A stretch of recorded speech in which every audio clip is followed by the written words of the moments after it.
Welcome to sports live presented by White Plus Pro sensitive toothpaste. আপনাদের সঙ্গে আছি আমি সৈয়দ আবিদ হোসেন সামি।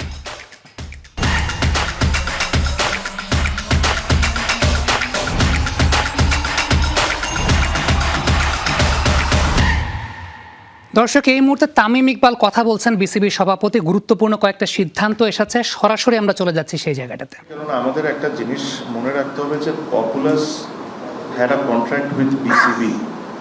এখন আনফর্চুনেটলি বিসিবিতে দের আর চেঞ্জেস। যে অ্যামাউন্টটা মিডিয়াতে আলোচনা হয়, ওই অ্যামাউন্টের 3টা ভাগ আছে। এটা না যে ধরেন ওই অ্যামাউন্টটাই পুরোটা দিতে হবে। সুপারভিশন একটা ভাগ আছে। সুপারভিশন যদি ওরা করে, স্টেডিয়ামটা যদি হয়, ওটার জন্য একটা আরেক রকমের ফিস। ওটা যে আমাদেরকে মিউচুয়ালি আমরা ওটা শেষও করতে পারি। So there are step by step. But ওদের ইনিশিয়ালি যে ডিলটা ছিল যে ওরা ডিটেইলড ডিজাইন দিয়ে দেবেন পুরো স্টেডিয়াম অ্যান্ড দ্য এক্সেলেন্স সেন্টারে, ওটা ওরা অলরেডি সাবমিট করেছেন। তো আমরা এই প্রসেসের মধ্যে ছিলাম না, আমরা কোনোটাই প্রসেসের মধ্যে ছিলাম না। সো আমার কাছে মনে হয়েছে আর আমার বোর্ডের কাছে মনে হয়েছে যে we should have a discussion. এখন লুকাচুরি তো করতে পারবো না আমি, because there are other ways for them আমাদের কাছে আসার। সো আই থট যে ওরা আসুক, আমরা কি মনে করি, আমরা কি চিন্তা করি, আমরা কিভাবে করে ডিজাইনটা পছন্দ করি না করি, এসব ডিসকাশন হয়ে তারপরে পরবর্তীতে যেটা আপনাকে বললাম, পরবর্তী স্টেপগুলো নেওয়া।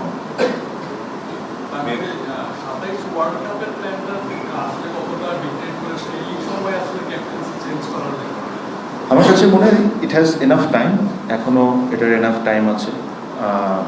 আর দের ইজ এমন কাউকে ক্যাপ্টেন্সি নতুন করে দেওয়া হয় না who was not in the system, though he was doing it in other format, but he was in the system.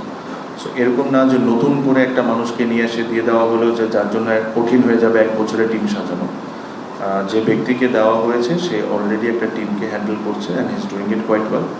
So I don't think this is a challenge. So this is just a change of names. Till the World Cup. Tamim ভাই, পূর্বাচলের স্টেডিয়ামটা আপনি বলছিলেন 2021 world কাপের জন্য আমরা ওই স্টেডিয়ামকে build করেছিলাম এবং যতদূর জানি বিসিবি প্ল্যান ওই স্টেডিয়ামটাই main attraction. Don't you think it's high time ওই স্টেডিয়ামটার কাজ শুরু হয়ে যাওয়া উচিত ছিল, বা সরকারের সাথে কি ধরনের কথাবার্তা চলছে? আমি বলেছি তো একমাত্র, আমি তো বলেছি যে এই আমরা আলোচনা শুরু করেছি। I don't know if I'm going to get the funds, how fast I'm going to get the funds. এগুলো তার আমার উপর ডিপেন্ড করে না। We are discussing, আমরা এই জিনিসটা বলবো, and if the government feels like that আমাদেরকে ফান্ড করবে, and then we'll start as soon as we get the funds.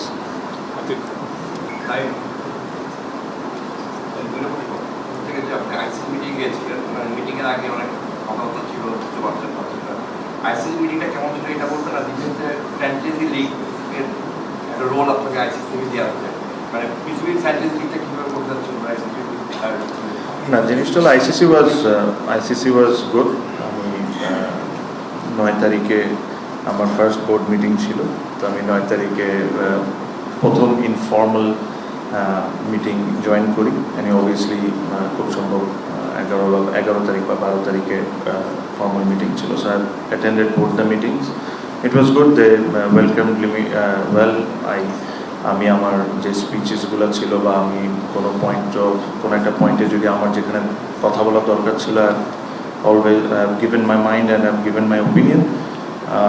Secondly, it is a huge matter of pride for me and I think for the country also that প্রথম মিটিংয়ে আমাকে একটা committee chairman করা হয়েছে, and the committee is quite big and significant. এখন আপনি যদি world ক্রিকেটে দেখেন, এখন যে জিনিসটা হচ্ছে যে ক্রিকেট আইসিসির সাথে ফুল মেম্বারদের সাথে আরও অনেকেই অ্যাসোসিয়েট মেম্বার হিসাবে আছেন, প্লাস 90+ প্রবলি 100।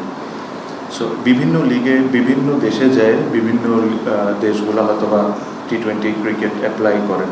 তো এই পুরো জিনিসটাকে দেখাশোনা করা, যে প্রসেসটা মেনটেন হচ্ছে নাকি, কারা এটার সাথে জড়িত না জড়িত, weather we are going to approve them, or যে কারেন্টলি যে লিগগুলো হচ্ছে এই জিনিস, এইখানে কোনো যে কাজগুলো হওয়া উচিত না ওই ধরনের কোনো কাজ হচ্ছে নাকি, ওই লিগগুলোকে ডিসঅ্যাপ্রুভ করা বা বাকি সব কিছু নিয়ে এটার জন্য এই কমিটিকে ফর্ম করা। এই কমিটির আরও অনেক দায়িত্ব আছে, আমার কাছে মনে হয় না যে I should share each and every details, but this is a very significant committee, and the committee probably will play a very big part going forward. International cricketer একটা বিষয় আছে, because franchisee cricket এত হচ্ছে, international cricketer এটা কতটা impact করবে, so this committee will discuss all of those things, and whatever the right step is, this committee is going to take. ভাই জি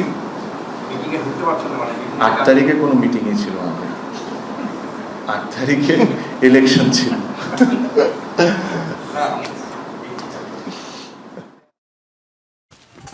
দর্শক, তামিম ইকবাল কথা বলছিলেন। তবে এদিকে মিরপুর স্টেডিয়ামে কিন্তু বাংলাদেশের অস্ট্রেলিয়া সিরিজের প্রস্তুতি শুরু হয়ে গেছে, যেখানে মুশফিকুর রহিমকে অনেকটা কোচের ভূমিকায় দেখা গেছে। মুমিনুলের ব্যাটিংয়ের ফাইন টিউনিং নিয়ে বেশ কিছু নজরবন্দি তিনি করেছেন, বাকিটা রিপোর্টে আছে, আমরা দেখে আসবো। ব্যাটিং করার আগে সতীর্থদের সঙ্গে আড্ডায় মেতেছিলেন মুশফিকুর রহিম। পাশেই সেন্টার উইকেটে ব্যাটিংয়ে ব্যস্ত মুমিনুল হক। মুশফিক গিয়েই দাঁড়ালেন মুমিনুলের উইকেটের ঠিক পেছনে, যেন কোনো কোচ নজরবন্দি করছেন শিষ্যের ব্যাটিং। স্কয়ার কাট অনুশীলন করছিলেন মুমিনুল। অস্ট্রেলিয়ায় এই শটটাই হতে পারে ইফেক্টিভ। সেই শটকে মিমি যেন আরও নিখুঁত করতে পারেন, পেছনে দাঁড়িয়ে সেই চেষ্টাই করেছেন জাতীয় দলের সবচেয়ে সিনিয়র ক্রিকেটার। বাংলাদেশের এই টেস্ট দলের জন্য মুশফিক রীতিমতো ফাদার ফিগার। তাকে যারা আদর্শ মানেন সেই অমিত জাকেরদের আগলে তো রাখেনি, মুমিনুল হকের মতো সিনিয়রকেও আগলে রাখেন মুশফিক। নিয়মিত তাকে ব্যাটিং টিপস দেন, ভুল ধরিয়ে দেন, ব্যাটিংটাকে সহজ করে দেন। মুমিনুলদের তালিম দেওয়ার পাশাপাশি নিজেও অস্ট্রেলিয়া সিরিজের জন্য ব্যাটিং ঝালিয়ে নিয়েছেন মুশি। তারও নজর দূরের বলে, অর্থাৎ ব্যাকফুট ডিফেন্স, ব্যাকফুট ড্রাইভ বা পুল স্কয়ার কাট। দূরের একটা বল ডাক করতে গিয়েই বিপত্তি, বল এসে লাগে মুশফিকের মাথায়। বিসিবির প্রধান চিকিৎসক দেবাশিস চৌধুরী ছুটে যান মুশফিকের কাছে। তবে চোট জর্জরিত বাংলাদেশ দলের জন্য আশার খবর, মুশফিকের চোট অতটা গুরুতর নয়। প্রাথমিক চিকিৎসা শেষে মুশি আবারও নেটে ফিরেছেন। সবাই যখন অনুশীলন শেষে ড্রেসিং রুমে, মুশি তখনও অনুশীলনে। অবশ্য এই দৃশ্য তো বাংলাদেশ ক্রিকেটে নিয়মিতই। আফনান পিয়াল, যমুনা স্পোর্টস, ঢাকা। আমি আমার রক্ত, জীবন হলুদ জার্সির জন্য উজাড় করে দিয়েছি, জাতীয় দলের হয়ে আমার অধ্যায় শেষ। এই বার্তা দিয়ে ইন্টারন্যাশনাল ফুটবলে ফেরার আলোচনার ইতি টেনেছেন নেইমার জুনিয়র। বিশ্বকাপের শিরোপা ছোঁয়ার আক্ষেপ আর কোপা আমেরিকা ট্রফি ছাড়াই শেষ হয়েছে ব্রাজিলের জার্সিতে নেইমারের দীর্ঘ 16 বছরের এই অধ্যায়ের।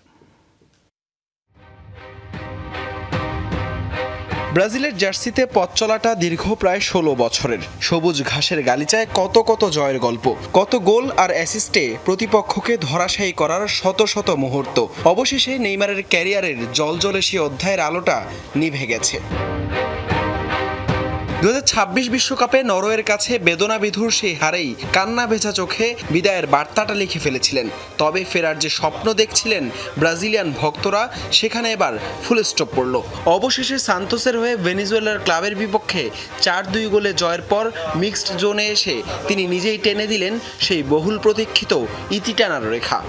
জাতীয় দলের সাথে আমার অধ্যায় শেষ। আমি ইতিহাস গড়েছি, অনেক দুর্দান্ত মুহূর্ত কাটিয়েছি। আমি আমার রক্ত, আমার জীবন হলুদ জার্সির জন্য সবকিছু উজাড় করে দিয়েছি, কিন্তু এখন আর চালিয়ে যেতে চাই না। মেটলাইফ স্টেডিয়ামের সেই সবুজ গালিচায় 2010 সালে মাত্র 18 বছরের প্রতিভাবান এক কিশোরের অভিষেক। সেই ম্যাচে এসেছিল ব্রাজিলের জার্সিতে প্রথম গোল। কে জানতো এই পাই লেখা হবে এক যুগের ব্রাজিলিয়ান ফুটবলের সবচেয়ে সুন্দর গল্প। 2011 সালে সান্তোসের হয়ে আলো ছড়ানোর পর থেকেই তিনি ছিলেন হেক্সামিশনের পথে ব্রাজিলের প্রাণভোমরা। ইনজুরির কালো ছায়া তাকে ছিটকে দিয়েছে বারবার মাঠ থেকে। তবু পেলের রেকর্ড ভেঙে ব্রাজিলের জার্সিতে 130 ম্যাচে করেছেন সর্বোচ্চ 80 গোল। কনফেডারেশনস কাপ জয় আর 2016 রিও অলিম্পিকের স্বর্ণ জয়ের হাসি। হলুদ নীল জার্সিতে অর্জনের গল্পটা লিখেছেন এতটুকুই। মুদ্রার উল্টো পিঠে ছিল 4-4টি বিশ্বকাপে ট্রফি ছুঁয়ে দেখতে না পারার বেদনা, কোপা আমেরিকার আক্ষেপ আর ক্যারিয়ার জুড়ে ইনজুরির সাথে অবিরাম লড়াই। সব মিলিয়ে নেইমার যেন ব্রাজিলের এক ট্র্যাজিক হিরোই। তবে হাজার হাজার দর্শকের সামনে প্রতিপক্ষের ডিফেন্ডারদের বোকা বানিয়ে তার দৃষ্টিনন্দন ড্রিবলিং, ছন্দময় খেলা নিশ্চয়ই হৃদয়ে গেঁথে থাকবে ফুটবল ভক্তদের। হাসান আল মারুফ, যমুনা স্পোর্টস। অবসরের আনুষ্ঠানিক ঘোষণা দিয়েছেন নেইমার জুনিয়র। ফুটবলের সর্বকালের সেরাদের কাতারে হয়তোবা তিনি আসবেন না, তবে ব্রাজিলের জার্সি গায়ে তিনি এমন কিছু ইম্প্যাক্ট রেখেছেন যা আপনাকে বলতে বাধ্য করবে মেসি রোনালদোর যুগে একজন নেইমার ছিলেন যিনি ছিলেন অনন্য। আধুনিক ফুটবলের সেরা কে, সেই মানদণ্ড বিবেচনা করতে চাইলে সমর্থকদের মাঝে দুইটা ক্যারেক্টারই বিরাজ করে, মেসি নাকি রোনালদো। তবে আপনি যদি জাতীয় দলের জার্সি গায়ে পরিসংখ্যানের ইম্প্যাক্ট বিবেচনা করতে চান তাহলে আপনি বলতে বাধ্য হবেন মেসি রোনালদোর যুগে একজন নেইমার ছিলেন যিনি ব্রাজিলের জার্সি গায়ে ইম্প্যাক্ট রেখে গেছেন। এই পরিসংখ্যানটা যদি আপনি দেখতে চান তাহলে দেখবেন নেইমার হয়তোবা ম্যাচ কম খেলেছেন রোনালদো কিংবা মেসির তুলনায়, কারণ তার ইনজুরির একটা অনেক বড় প্রবলেমের জায়গা ছিল, কিন্তু গোল এবং অ্যাসিস্টের জায়গাটায় নেইমার কিন্তু সমানে সমানে টেক্কাও দিয়েছেন। কিছু কিছু ক্ষেত্রে মেসি এবং রোনালদোর চাইতে বেটারও ছিলেন।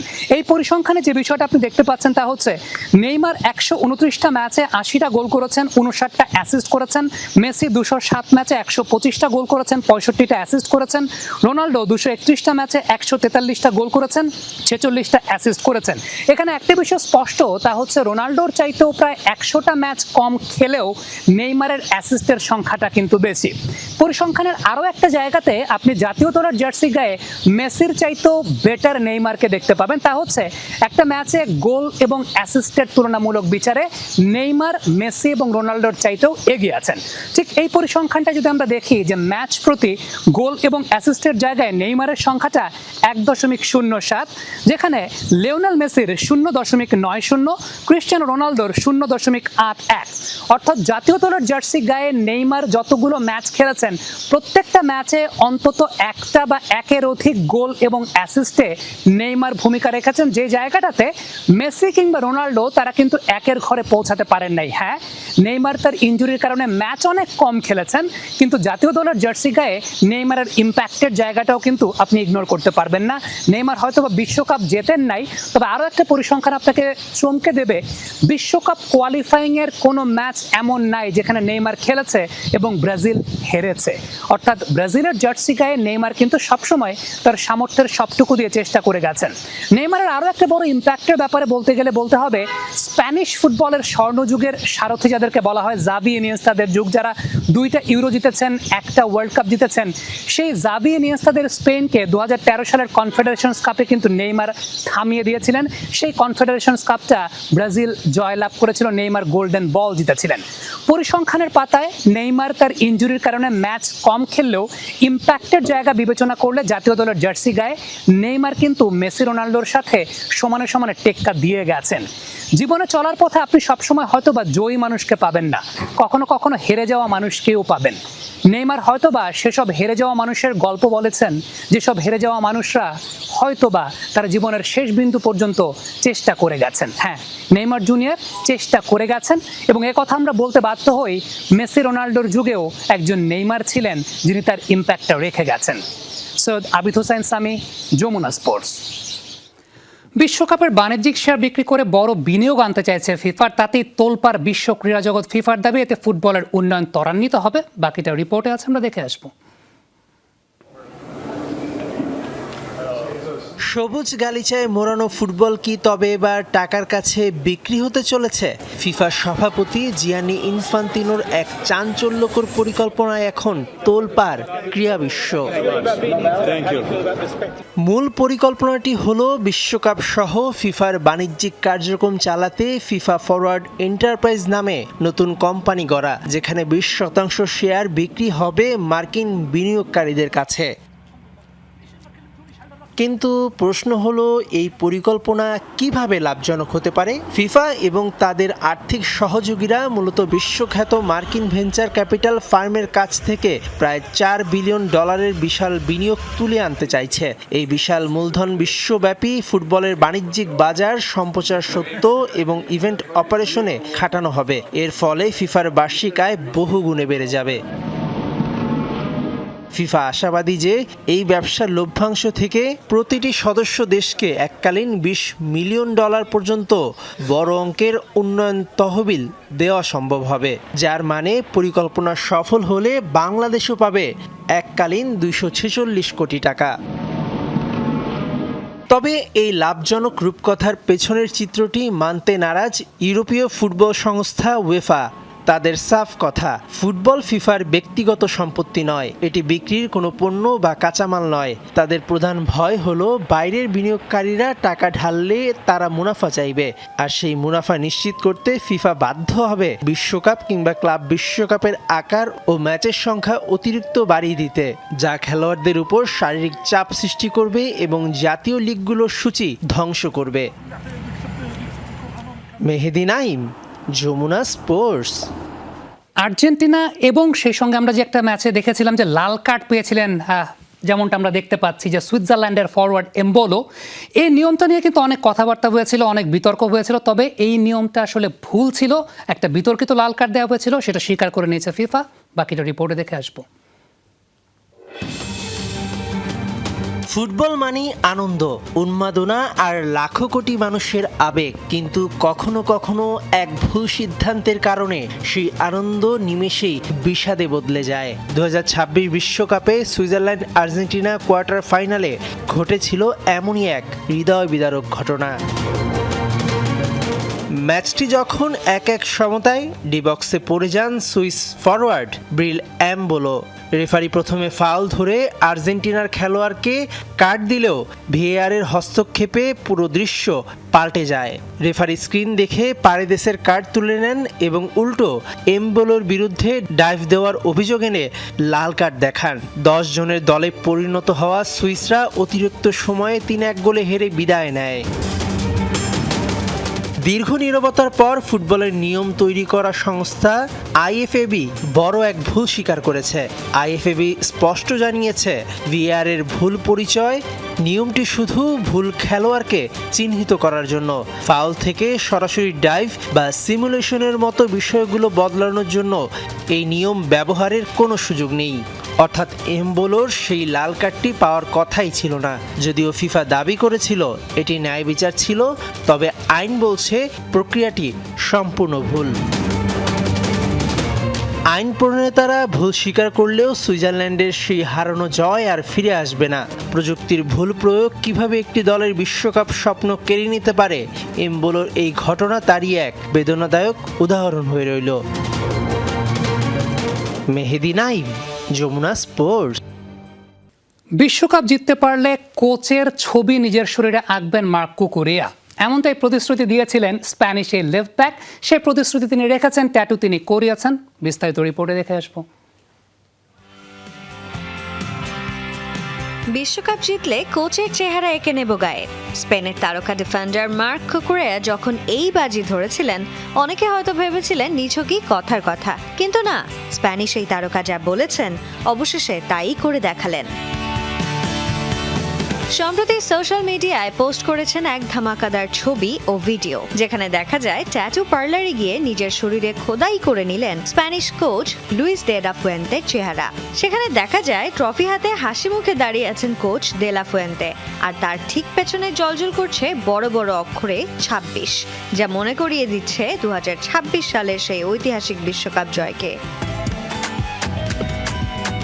কুকুরেয়া আগেই জানিয়েছিলেন ট্যাটুটি আকারে ছোট হবে, তবে সেটি এমনভাবে করা হবে যাতে সহজেই সবার নজরে পড়ে। রিয়াল মাদ্রিদের নতুন এই তারকার ট্যাটুটি এঁকেছেন বিখ্যাত ট্যাটু আর্টিস্ট গাঙ্গা, যার গ্রাহকদের তালিকায় আছেন লেব্রন জেমস, কার্লোস আলকারাজ ও জর্জিনা রড্রিগেজরা। বিশ্বকাপ জিততে পারলে কুকুরেয়ার মতো বিশেষ কিছু করার প্রতিশ্রুতি দিয়েছিলেন ফেরান তোরেস, পেদ্রি, গাভি ও লামিন ইয়ামালও, কিন্তু এখন পর্যন্ত সেই কথা রেখেছেন কেবল কুকুরেয়া। এদিকে গত জুনেই চেলসি সমর্থকদের কাঁদিয়ে রিয়াল মাদ্রিদে নাম লিখেছেন এই স্প্যানিশ তারকা, আর ক্লাব বদলের রেশ কাটতে না কাটতেই এবার শরীরে কোচের ছবি এঁকে হইচই ফেলে দিলেন ফুটবল বিশ্বে। সানজানা আইভি, যমুনা স্পোর্টস। দর্শক, এই ছিল আজকের স্পোর্টস লাইভ। এতক্ষণ আমাদের সঙ্গে থাকার জন্য সবাইকে ধন্যবাদ।